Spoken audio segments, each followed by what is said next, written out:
Olá, amigos e professores que acompanham a TV Comunitária de Brasília e o site do Simpro. Eu sou Paula Nogueira e este é o TV Simpro. Conosco aqui no estúdio, nesta tarde, Thelma Maria, que é professora de atividades da Escola 407 Norte, e Vilmara Carmo, que é diretora da Secretaria de Mulheres do Sindicato dos Professores do Distrito Federal. Olá, tudo bem? Bom, primeiramente, eu vou pedir para que cada uma se apresente para a gente começar o nosso debate. Vilmara? Eu sou Vilmara, sou diretora do Sindicato dos Professores, estou diretora do Sindicato dos Professores, sou professora de História da Rede desde 2001 e vamos ter esse nosso bate-papo hoje sobre a paralisação do dia 31. Perfeito. Thelma? Meu nome é Thelma, eu sou professora da 407 Norte. Sou professora de atividades e milito como professora por uma causa muito maior, né? Pela mudança da sociedade, sou do Partido da Causa Operária. Perfeito. Bom, em virtude do cenário político que nós estamos vivendo a nível nacional, com influência internacional, né? Vai acontecer uma mobilização no dia 31 de março. Gostaria que, para a gente iniciar, que a gente pudesse falar um pouquinho sobre a partir de quais acontecimentos que surgiu essa chamada para o dia 31. Então, o que a gente tem? A gente tem um processo aí de impeachment, né, que nós, dos movimentos sociais, da esquerda, chamamos de golpe, que vem se desenvolvendo desde o ano passado, né, com a entrada de vários pedidos de impeachment no Congresso Nacional, na Câmara Federal. E quando esse pedido, então, essas solicitações são aceitas aí pelo presidente da Câmara, pelo Cunha, a gente começa a perceber, então, como não tem um motivo legal, né, e aí o nosso debate é dentro dessa questão da legalidade, a gente começa a se preocupar, peraí, que história é essa de impedir a continuidade do mandato da presidenta sem o tal do crime de responsabilidade, que é o que está previsto na Constituição. Então, a partir desse momento, a gente começa a ver que a direita brasileira começa a se articular de tal forma que o objetivo é acabar com o mandato popular, mas desconstruir tudo aquilo que a gente construiu em termos de conquistas dos trabalhadores e de conquista do povo brasileiro, né? Perfeito. E na sua avaliação? Então, o dia 31, na verdade, ele vem sendo construído, né, durante todo o ano passado, por exemplo, no qual o mandato do PT, da Dilma, foi alvo de uma avalanche de campanha, né, do que a gente chama do PIG, Partido da Imprensa Golpista, que só apresenta argumentos falsificados, né? Eles levantam argumentos eles primeiro escolheram a vítima para depois procurarem os argumentos para poder atacar, condenar. Condenar sem provas e tudo mais. O que a gente viu do ano passado para cá foi uma ilegalidade atrás da outra, né? Esse juiz Moro, se é que alguém deve ser derrubado, deveria ser ele, né? Porque ele é um juiz fora da lei. E o dia 31, ele foi decidido, né, pelo dia 31, justamente quando o Lula foi sequestrado, né, para o aeroporto, porque aquilo foi um sequestro. Há vários indícios de que eles iriam levá-lo para o que a gente chama de República do Paraná. Um grupo de juízes justiceiros que agem por fora da lei para cumprir aquilo que o capital financeiro internacional decidiu para o nosso país, que é retirar um governo nacionalista e colocar um outro por fora do regime político, por isso a gente chama de golpe, porque é uma mudança do regime político que existe para levar adiante a política que o imperialismo quer para o nosso país, que a gente vê o tempo inteiro aí sendo montado. Para resumir, é só a gente levantar do ano passado para cá o que foi aprovado contra os trabalhadores na Câmara mais direitista que já existiu no nosso país, né? A lei da minoridade penal, o problema das mulheres e uma série de outros ataques que vão sendo discutidos, a escola sem partido, que a gente precisa discutir aqui também, que é a lei da mordaça, que a Sandra Fará queria aprovar aqui no Distrito Federal. Então, o dia 31 é fundamental para a nossa categoria, porque ela representa a luta da classe trabalhadora contra a retirada dos seus direitos. E por isso a categoria precisa estar muito imbuída da paralisação e da participação no ato do dia 31. Perfeito. Bom, Paula, uma coisa que eu queria colocar, ainda dentro dessa questão, assim, como surge o dia 31, porque ele é um ato que está sendo puxado por duas frentes, né? A Frente Brasil Popular, que é uma frente que se constitui com mais de 30 entidades, entre movimentos sociais, entidades sindicais, partidos políticos, né? Então, apesar de termos dentro dessa organização divergências, a gente tem uma situação que nos unifica, que é justamente isso, é contra essa implantação de um novo sistema que não é o democrático, que não é o do sufrágio, né?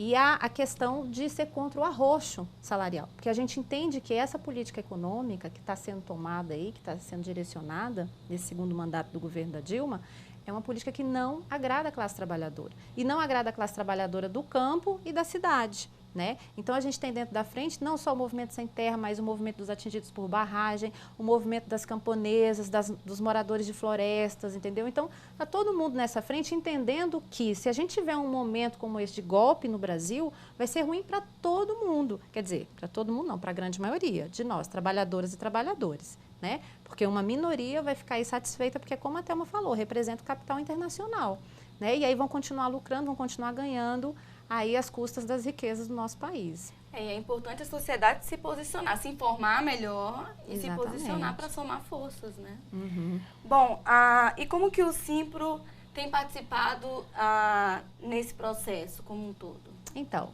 a categoria, na verdade, ela tem questionado muito, né, Thelma, essa questão, mas o sindicato tem partido, o sindicato é partidário, né? O sindicato, gente, o nosso sindicato, ele surge durante a ditadura, né? E ele não surge como sindicato, ele surge como associação, porque a ditadura não permitia a organização dos trabalhadores por meio de sindicatos. Então, quer dizer, um regime extremamente autoritário que determina como que os trabalhadores devem se organizar. Então, o nosso sindicato, ele ainda surge na ditadura, né? E aí a gente tem casos de professoras que foram presas porque lideraram greve, entendeu? Então, tudo isso dentro de um regime ditatorial, e nós somos contra a ditadura por conta disso. A nossa história é uma história de que já nasce na luta, se coloca contra esse regime e a gente não vai permitir que esse regime volte. Nós vamos continuar lutando, é um instrumento fundamental de luta dos trabalhadores, é o sindicato. Então, nós não estamos aqui por conta do PT, do PCO, mas nós estamos aqui por conta de que esses partidos possam sim existir, possam se manifestar, assim como os demais partidos que existem na República Brasileira, são vários, eu não consigo nem elencar as legendas e o que significam eles, né?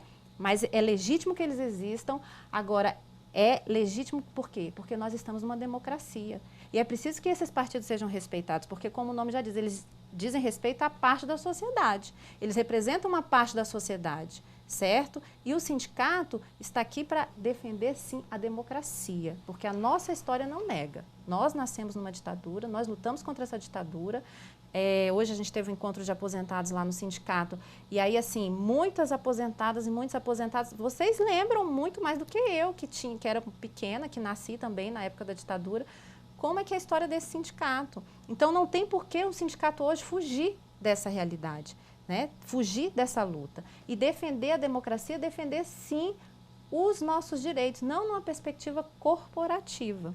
Porque hoje o que está sendo ameaçado não é só a nossa situação, porque a gente tem a questão da licença-prêmio que está ameaçado, a questão do congelamento dos nossos salários aí que pode vir a acontecer, né? A gente tem tudo isso, mas a gente tem a classe trabalhadora brasileira que adquiriu um determinado poder aquisitivo durante esses 12 anos, nós adquirimos junto, nós adquirimos um monte de direitos para a gente, para os nossos filhos, para os nossos alunos, e a gente vai deixar isso se esvair, assim como se isso não viesse através de conquista, e a manutenção também é conquista. Seria um retrocesso sem precedentes. Exatamente, seria um Bom, retrocesso. Tamara, você além de educadora, você é historiadora, né?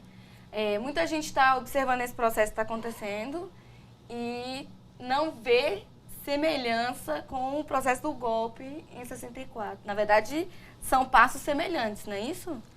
Se a gente pegar o contexto do golpe dos anos 60 para agora, o que a gente tem? A gente tem uma democracia muito jovem, lá mais do que cá, né?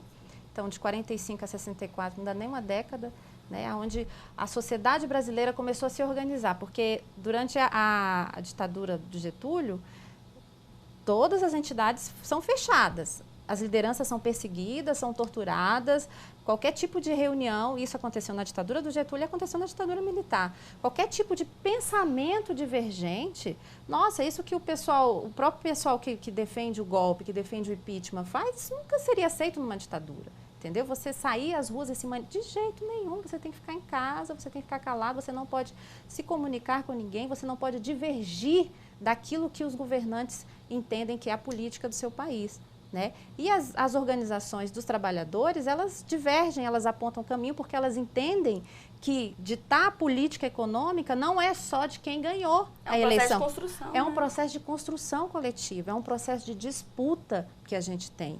Né?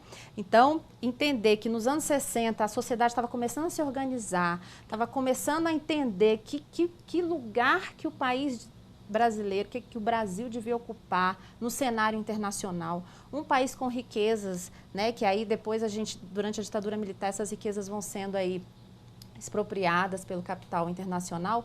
Então, quando a população começa a emergir, a gente tem o movimento das ligas camponesas falando que tem que ter reforma agrária.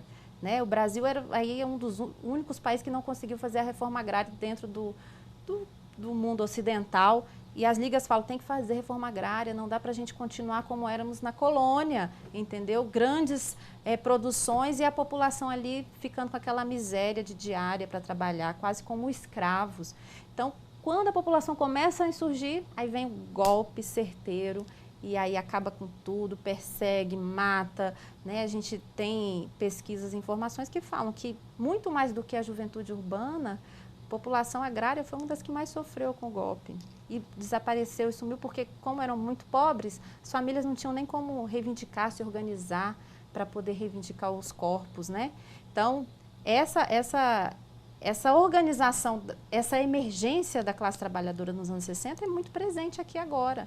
Né, onde o povo conseguiu se organizar e perceber que tem direito à riqueza dessa nação, entendeu? Aí vem uma estrutura golpista. Não, peraí, gente. O Brasil sempre foi um país de exportar soja, exportar o café, entendeu? Agora vocês querem que o Brasil tenha um lugar aí nesse cenário mundial, né, com o nosso pré-sal, que a gente sabe que é a grande energia que a gente tem hoje, ainda no século XXI, nisso, né? Eu brinco aqui, eu estava brincando aqui antes da entrevista, falei, no dia que a gente der a Petrobras, porque vender ela não tem como ser vendida, né? Vai ser igual a Vale do Rio Doce, vai ser dada. No dia que a gente der a Petrobras, acaba essa história, porque o povo está de olho no nosso pré-sal.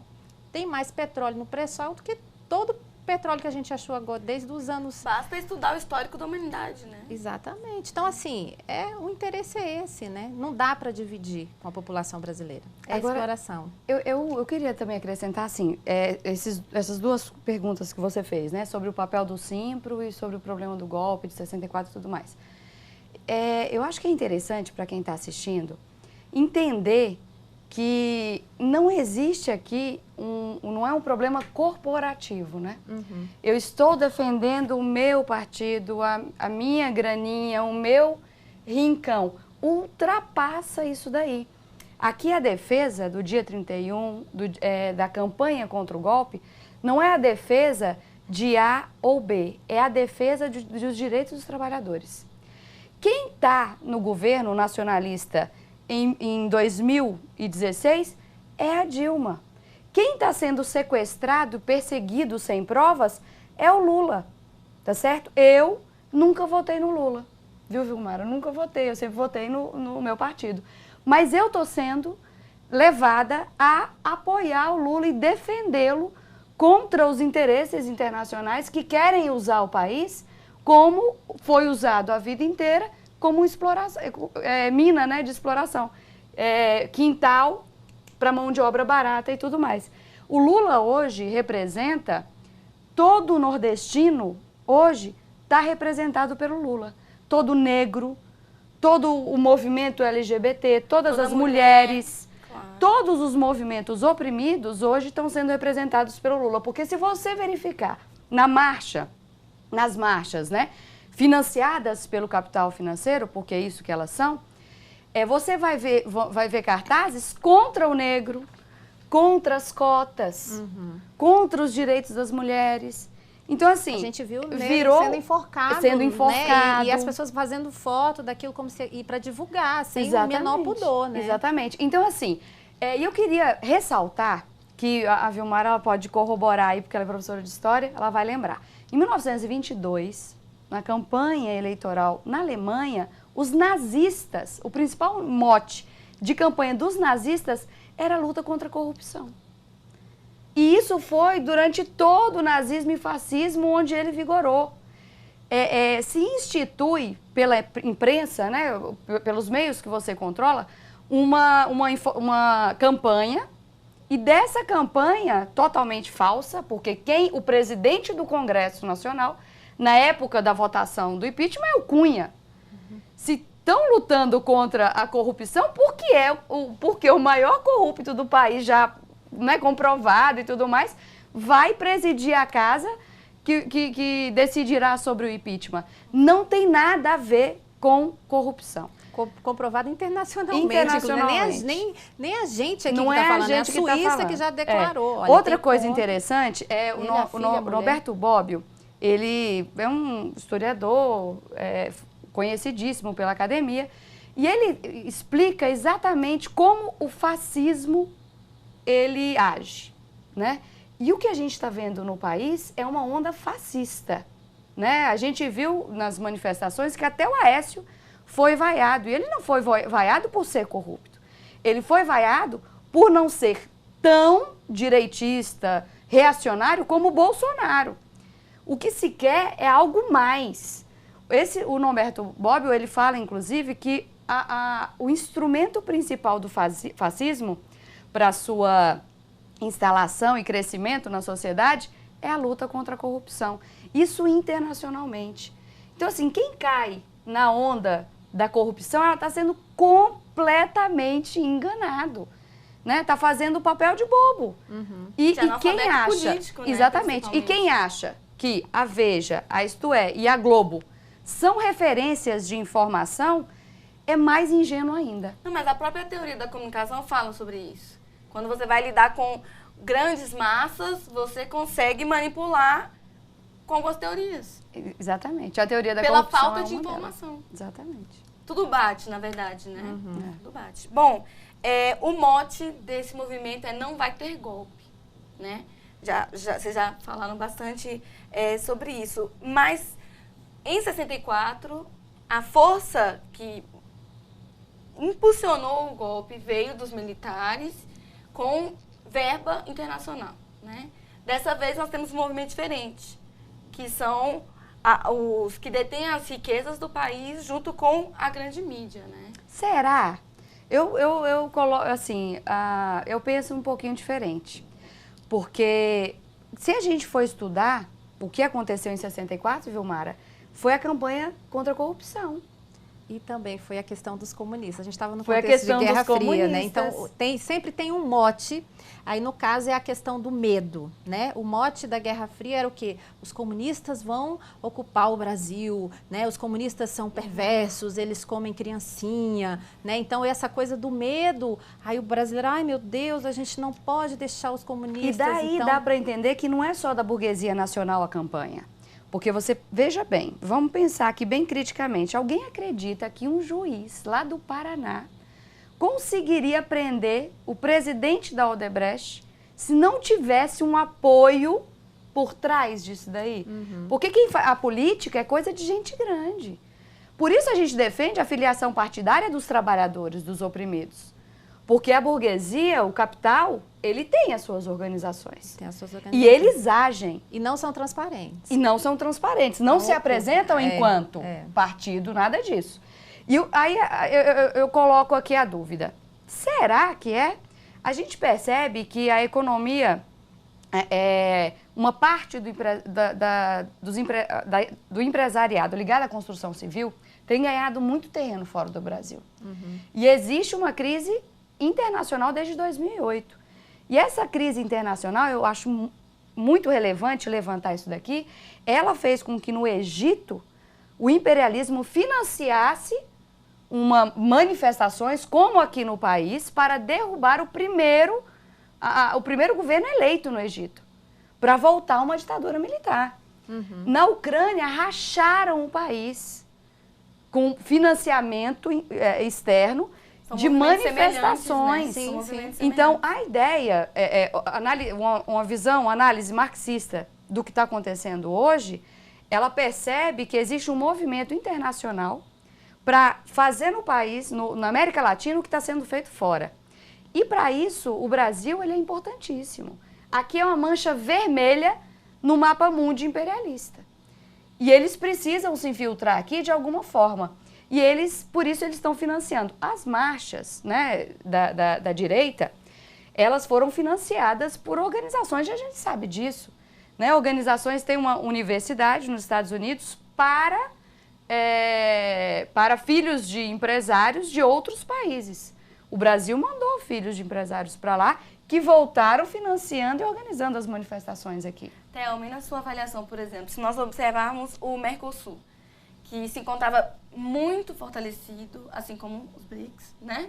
E talvez seja um movimento também internacional para quebrar, porque é ataque atrás de ataque a esses presidentes, Lógico, né? Exatamente. Se a gente aí, voltar na história... Só para pegar esse gancho do que você falou dessa juventude, se você pegar quem está coordenando esses movimentos aqui, ou assim, quem aparece na fita, aparece no Face, são jovens, né? São jovens que têm um discurso extremamente frágil do ponto de vista de direitos humanos, de conquista de direitos, né? Jovens que tiveram uma vida muito tranquila, muito razoável, como diz o funk lá, tranquilo e favorável, né? E aí vem coordenando esse movimento contra a corrupção, tudo vai se encaixando, né? E a gente não pode esquecer, por exemplo, que o que acontecia na época FHC, a ALCA, não era? Não era o que era a ALCA? Era o dedo do imperialismo na América. Na América.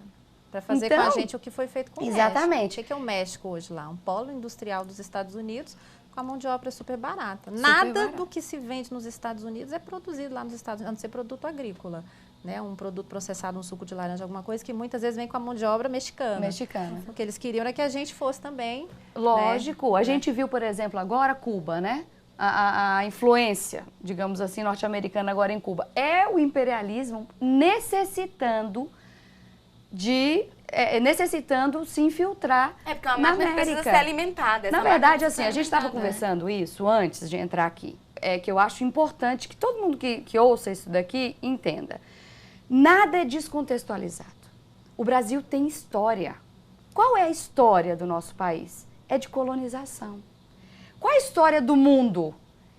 Dividida em classes sociais. A história do mundo é o imperialismo, um setor detentor do capital, querendo garantir a sua influência em outros terrenos. Né? E a sua permanência. Quem disse que a gente deixou de lutar para deixar de ser colônia? Porque a gente ainda é considerado um país desenvolvido, não é considerado. Nós somos. E se a gente tentar explorar o capital fora do nosso país, a gente é totalmente podado. E crescendo a economia, muito menos. Então, quando a gente fala que existe sim um interesse internacional e eles estão por trás de tudo isso que está acontecendo no país, isso é a mais pura verdade. Os empresários causou tanto é um ápice nesse movimento, né? Exatamente. Nós precisa cortar eles agora, porque senão nós vamos cair. Exatamente. A gente vê, por exemplo, a Fiesp financiando, né, a manifestação, participando ativamente. Eu pergunto aos professores que estão assistindo, qual o interesse da Fiesp em financiar uma manifestação para derrubar o governo? A gente acredita que o patrão, ele está a fim de ajudar o trabalhador, é isso? De aumentar o salário, aumentar os direitos, dividir o lucro. Então, assim, é uma ingenuidade muito grande acreditar que todas as conquistas dos trabalhadores vieram da consciência coletiva e socialista dos empresários. Empresário, patrão, não tem consciência. O interesse é o lucro. As organizações sindicais, e por isso o Simpro é fundamental, porque ele está dando exemplo de luta para todo o país, paralisando nesse dia 31, porque foi assim que a gente derrubou a ditadura militar. Não foi só com as universidades. Quando o movimento operário, os trabalhadores saíram com a sua máquina né, com a sua força institucional para As as ruas, foi que a gente conseguiu barrar o golpe. Eu acredito que ele pode acontecer, apesar das nossas lutas, mas quanto mais força a gente tiver, menos forte ele pode ficar caso ele passe. Então, nada é em vão, muito pelo contrário. Quanto mais organizações paralisarem, quanto mais organizações fizerem a campanha que nós estamos fazendo contra o golpe, né? Exatamente. Organizações, digo, essas organizações do movimento dos trabalhadores. MST, Movimento de Mulheres, né, os trabalhadores têxteis, a Mercedes, a Volks, os trabalhadores já aderiram à luta contra o golpe. A POSP, o sindicato, o maior sindicato da América Latina, que nós temos na América Latina, é a POSP, o Sindicato dos Professores de São Paulo. Eles transformaram cada subsede em comitês de luta contra o golpe. É isso que a gente tem que fazer aqui, não só paralisar no dia 31, e ampliar essa discussão nas escolas, porque é essa discussão que vai garantir os nossos direitos aqui também no Distrito Federal. E eu acho que seria importante a gente discutir isso. Bom, gente, a gente fez aqui uma avaliação, uma análise da conjuntura, né? Eu acho que serviu de subsídio para quem nos assiste, para já se posicionar. Quem não está se posicionando, que não tome partido, mas se mobilize, né? Por que marchar na quinta-feira, né? A estimativa é 100 mil brasileiros participarem. A gente teve uma marcha aqui no Brasil, a gente tem até um quadro lá no sindicato, de 99, né? Foi a marcha dos 100 mil. E agora a gente vai retomar essa marcha dos 100 mil contra o golpe. E, por incrível que pareça, a gente está falando dessas coisas aqui, mas a nossa categoria, ela criou um padrão de vida confortável, do ponto de vista para vocês terem uma ideia de eu chegar em escola e falar assim, gente, hoje a gente tem uma ameaça à Petrobras. E aí algumas professoras falam, você está inventando história. Isso não existe. Quando que a Petrobras está sendo ameaçada, Mário?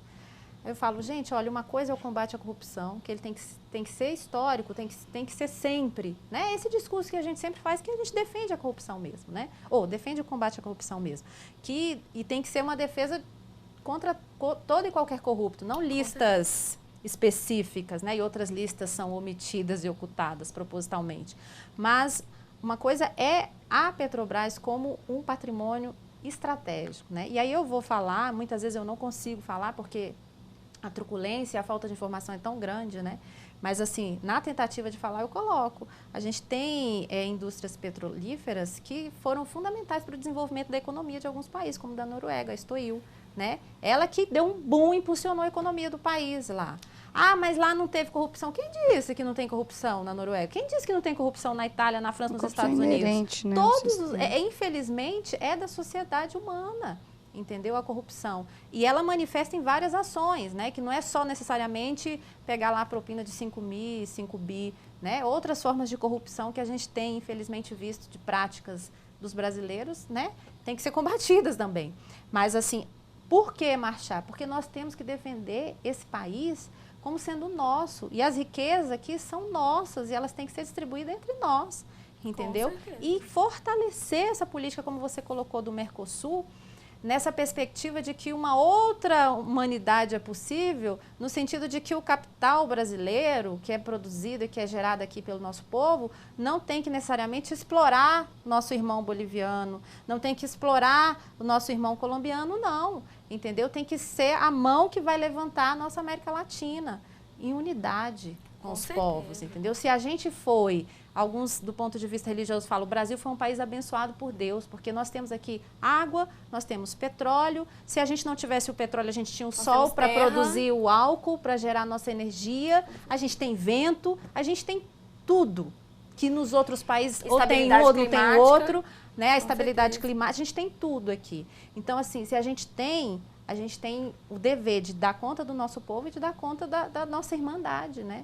Enquanto humanidade, entendeu? Então, assim, é isso, por isso que a gente marcha. A gente marcha porque nós somos contra esse tipo de retrocesso que esse grupo defende. Do dia 31, para quem nos assiste e for participar? Então, a gente, como nós conseguimos aprovar em Assembleia uma paralisação, a concentração vai ser às 14 horas lá no Mané Garrincha.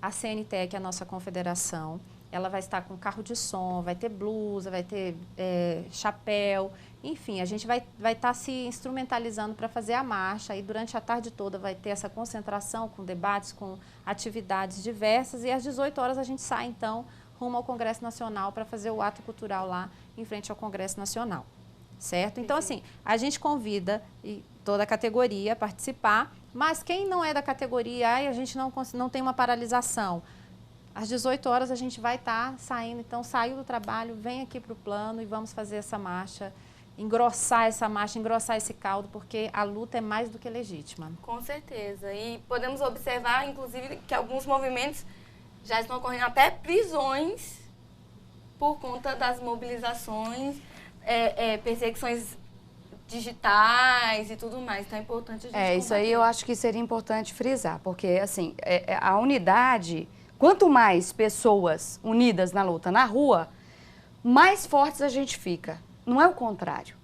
Então, por exemplo, a gente teve aqui em Brasília, numa manifestação, em frente à Rede Globo, a gente teve um sequestro de uma criança que estava participando da manifestação com o pai. Porque foi um sequestro. A polícia simplesmente retirou a criança do pai e levou para a delegacia. A gente tem tido aí vários exemplos disso. Vamos elencar. Esse do sequestro da criança. Grampearam o sindicato dos metalúrgicos no ABC, né? Invadiram o sindicato, pichações em sedes sindicais, partidárias. Quer dizer, o que significa isso? É uma demonstração de força. Eles estão mostrando assim, nós somos contra e vamos fazer o que for necessário para colocar você contra a parede. O que a gente vai fazer? A gente vai abaixar a cabeça? A gente não vai levantar a cabeça e lutar junto? Porque a nossa força não é do capital. A nossa força é da nossa unidade. Então, a marcha do dia 31, ela tem esse caráter. Mostrar a força dos trabalhadores contra a implementação desse processo golpista que tá sendo colocado em marcha.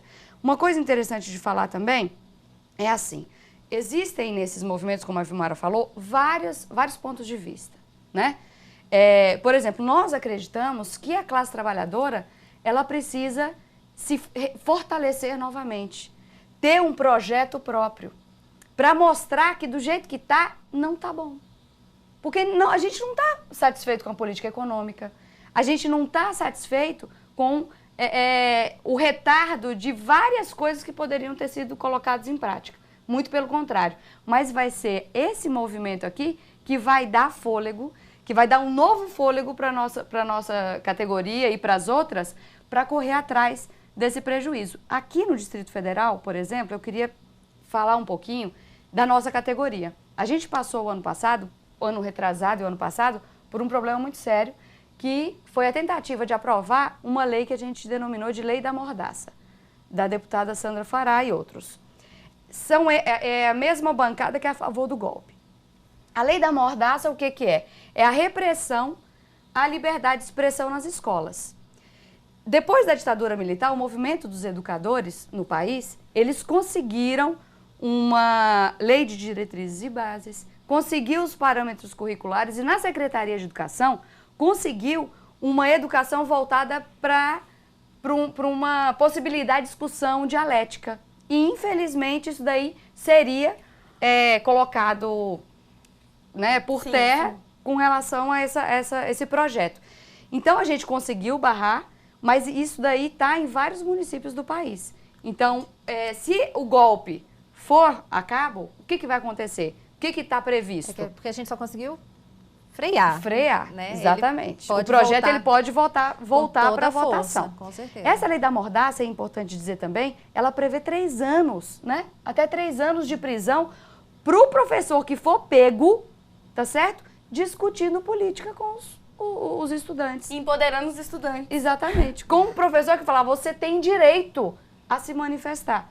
Ou seja, é um problema muito sério que é necessário a gente sentir a sintonia de uma coisa com a outra, a articulação que existe entre o que a gente passa no Distrito Federal e o que está acontecendo com essa bancada, né, direitista em todo o país contra os trabalhadores. A terceirização, a militarização no Goiás está prevista aqui para o Distrito Federal. A flexibilização do trabalho, né? A gente tem um projeto que está sendo aí ameaçado para acabar com o serviço público, colocar todo mundo aí de forma a flexibilizar para a gente perder os nossos direitos. Então, assim, o que está sendo discutido aqui é um problema, sim, que diz respeito à categoria, diz respeito à história do nosso país e à história da humanidade. Nós temos direito a lutar pelos nossos interesses. É o momento de se posicionar, sem dúvida, e Exatamente. cada um vai fazer a diferença, né? Exato. Sem vergonha. Com certeza. Bom, a TV Simples está chegando ao fim. Vocês gostariam de se despedir? É isso, a gente se encontra então lá amanhã, a partir das 14 horas, lá no lugar lá com a CNTE. E vamos fazer uma marcha, como vamos fazer outras tantas, né? Porque como a Thelma bem colocou, nós temos muitos direitos aí, muitas conquistas sendo ameaçadas. E a gente vai precisar colocar o bloco na rua. E esse bloco não vai sair tão cedo enquanto a gente não conseguir fincar aí o que a gente almeja. Eu queria agradecer a oportunidade de estar aqui. Eu acho uma iniciativa muito importante do Simples, da TV Comunitária. E quero encontrar todo mundo na marcha do dia 31. O Lula está confirmado, ele vai estar no final do ato, defendendo a sua posição, que eu acho que deve ser defendida de fato. No Mané Garrincha, às 2 horas a gente se encontra lá. E o mote para nossa discussão lá é que golpistas, fascistas não passarão. E a TV Comunitária de Brasília soma forças, com certeza, com esse movimento em defesa do nosso país, né?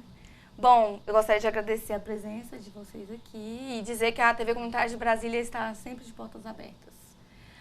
Bom, este foi o TV Simpro. Eu convido a todos vocês que nos assistem que continuem acompanhando a programação da TV Comunitária de Brasília, e é possível rever o TV Simpro na nossa programação e também no site do Simpro. Muito obrigada e até logo.